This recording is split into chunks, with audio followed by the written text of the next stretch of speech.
Welcome back to Life in the Studio. Last night was a lot of fun. My wife reminds me why I love her every day. I never actually told you guys the story how I met her is. Oh, hold on. Just noticed something that popped up on my computer here. Um, it's actually a fun story. This is actually going to be a long video. So I'm trying to get better at this vlogging thing. Let me know if you like this better. I think it's working a little better actually. Here, let's get out of the flare there. Getting better at it. You don't know unless you try. Wow, that the lights are fucking with everything. Um, Funny story. So how I met my wife was I used to be a club promoter and I was actually a DJ. Actually, let's go into what triggered last night. Last night was so much fun down memory lane. Um, Used to be a club promoter, used to be a DJ. Yeah, I was one of those guys. Obnoxious, right? You hate those guys, you love them, you hate them, you don't know why. I was one of those, but not doing it anymore. But we're going to work on the music side, the producing. So I got into producing back in the day. And during my DJ life, I became. This was before the DJ list. And then when the DJ list hit, it was kind of fun. It was. Shit, it was 2001, I think, to 2005. I was in the top 50. With all your household names, I was actually one of them buttheads. I quit and I thought I did the right choice by quitting. We're walking around. Oh, we got to take you on what I'm building. 1,800 square feet below me for a studio. This is just a fucking bedroom, which sucks, but you got to do what you got to do. Um, 1,800 square feet below. I'm getting off topic here. Anywho, I was on the top 50 list when the DJ list originally came out. 2001, I think it was then. Correct me if I'm wrong in the comments below. I don't remember when it actually came out, but I was in the top 50.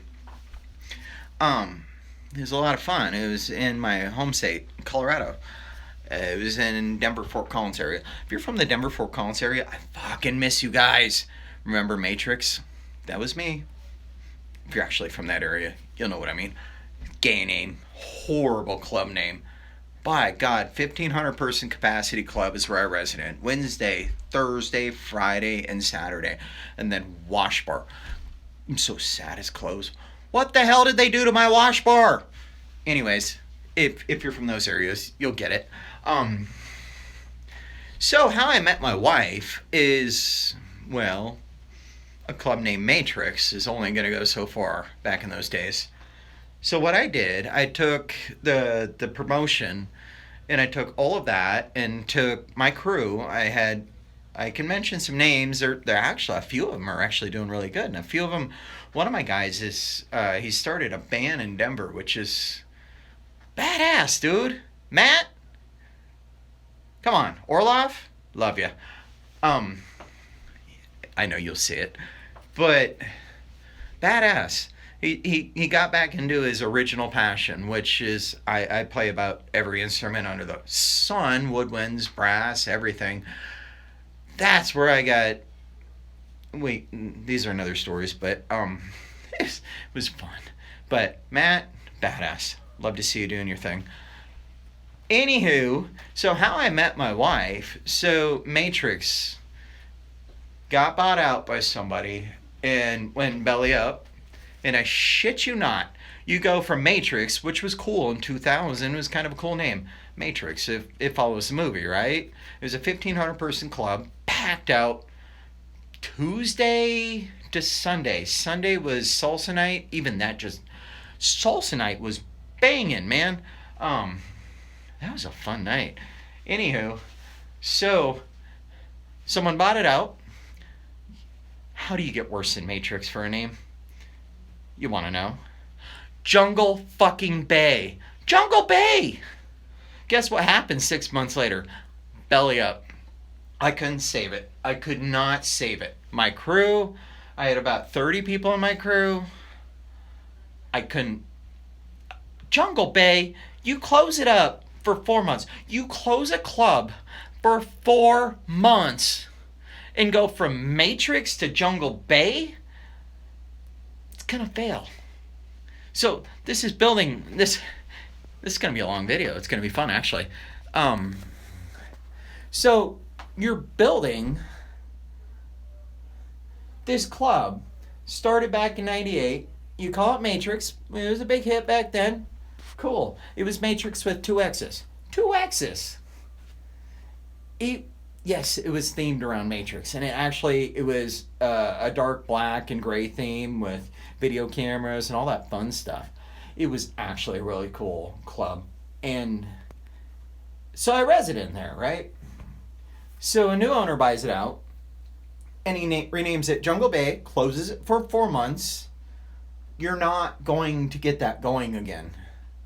I tried my butt off because I'm like, are you kidding me? They put palm trees and weird shit all over, thinking you're in the middle of Colorado and you're trying to make it Hawaiian. Then he built pools in the back. I kid you not. Pools in the backyard.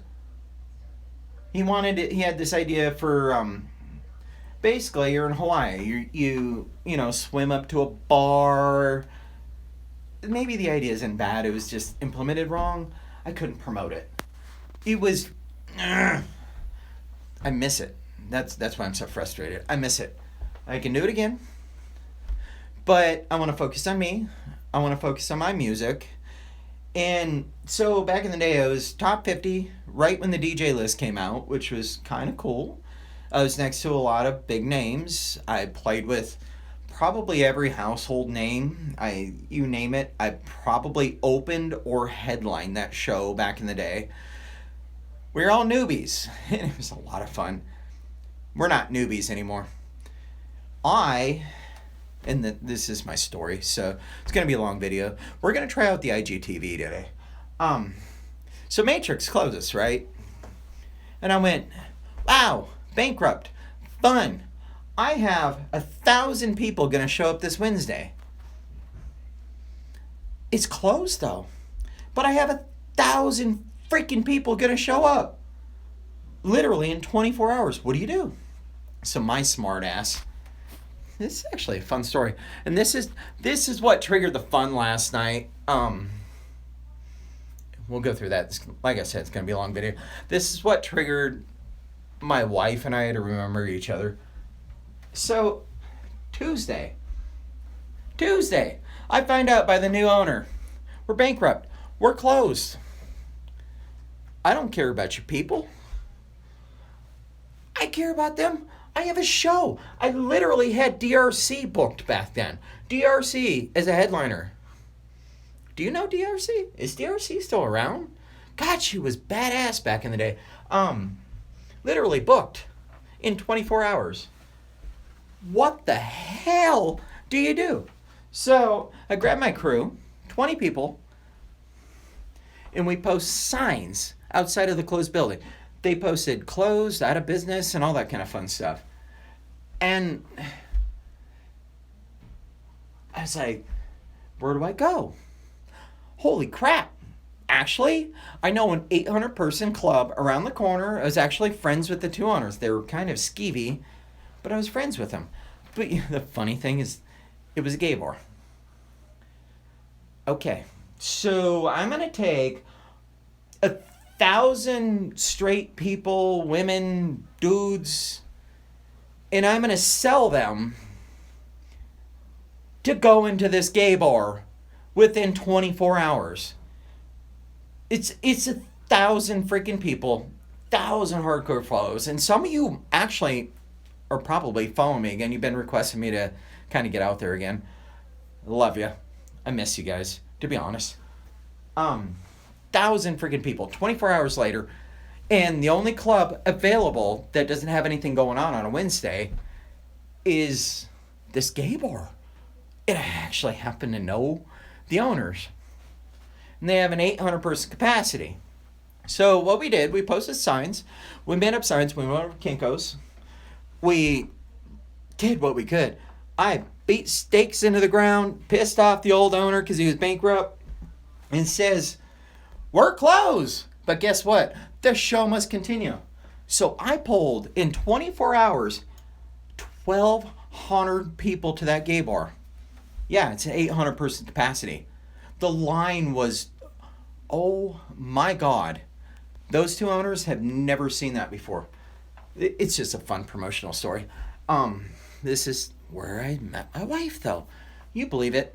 Why I love her so much and why she digs me so much is because I did this shit back in the day. And why I love her so much, I walked up to the bar before opening, and there's this girl. She was like, God, this phone sucks. I can't figure out how to make it go. I can't do this. And I walked up and I said, you know what's funny? I just bought that phone. You actually got to go to the website. You got to register it to get doing this. And I shit you not. Within 4 hours later that night, she went over to Wash Bar. You know that name if you're from the area. And she called me later that night. We ended up sitting and talking all night, finding out. We knew each other way back in the day. We had all the same friends. We never met, officially met. And it was pretty cool. Oh, sorry about the pause. Anyways, so we met, and she ended up calling me. And she says, you know what? I've known you for years. How do you know me? How do I know you? But we never really met. So we ended up falling in love. We talked for probably 16 hours straight and falling in love. And we're going to run off to Vegas, get married, you know, that whole cliche thing, but we never did. We got married eventually, yes. And the reason I'm getting back into this is so we ended up having a beautiful daughter. Julie is my beautiful daughter. And I thought picking up 9 to 5. I'm an electrical engineer and a mechanical engineer. Would you freaking believe I went to college for both? I'm an idiot. Because where is that leading me? That's how honestly it failed right now. As an engineering manager, got fired. I don't fit along. I'm an asshole. Hey, stick it, basically. I'm sorry. I like to speak my mind, and apparently that doesn't work in that field. I'm sick of it. So I'm getting back into my music. I was successful at once. I gave it all up. I kept it as a hobby. Don't worry. I kept practicing every day. Hobby. I bought synths.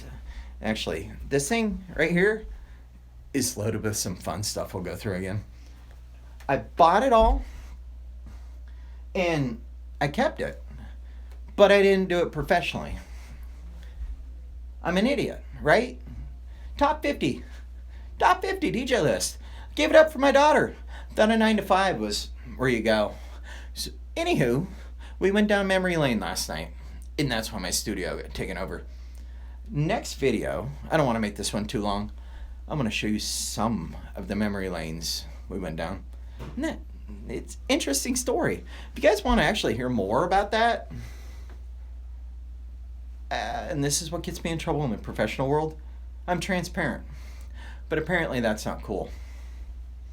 I'll tell you everything. You ask me, I'm going to tell you. Anyways, keep it real. Next video coming up is going to travel down some memory lanes.